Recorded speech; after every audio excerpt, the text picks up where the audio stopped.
It is the mission's considered view that the results of the general election will reflect the will of the people of St. Lucia and that the outcome will be accepted and respected by all parties. The Caribbean Community Caricom observation team, comprising an 11-person mission, was deployed to St. Lucia to closely observe the December 1st polls. A media briefing was held on Tuesday afternoon to apprise the public of their findings. The campaign period featured significant focus on progress and policy initiatives.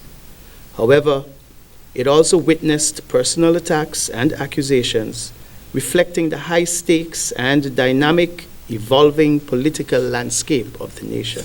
Ian Hughes, Chief of Mission for the Caricom observation team, provided a detailed breakdown of the observations, starting with the campaign period.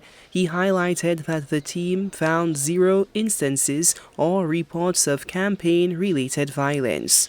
Just to highlight 2 recommendations, and of course the recommendations stem from the interactions with the various stakeholders.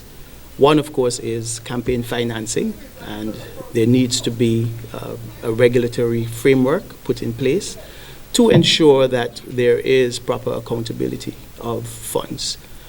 The second thing that comes to mind is the size of the register, and more so the boundaries. There are some constituencies, for example, Gros-Islet, almost 30,000 persons registered in that constituency, and there are constituencies with far less, roughly 5,000. So, of course, parity in terms of the boundaries and the number of persons who vote in particular constituencies. According to Hughes, the mission noted the significantly slow progress of the essential workers' advanced polling. However, the mission confirmed that no voter was ultimately disenfranchised.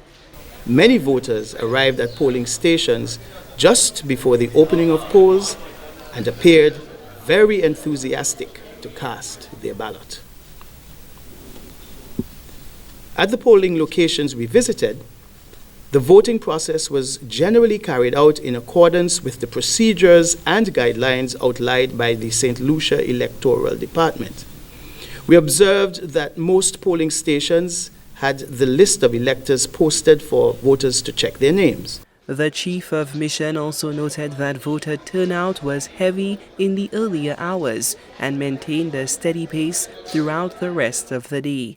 The team did observe some hiccups with accessibility for those with limited mobility at various polling stations.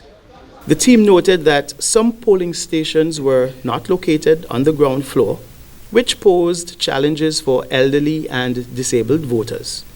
Additionally, clerks responsible for the electronic capture of data faced significant difficulty in completing their duties due to severe connectivity challenges that persisted for most of the day.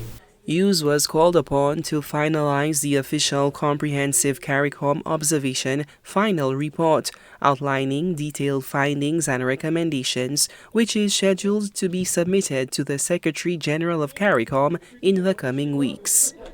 Lucia'S Alfred, HTS News Force.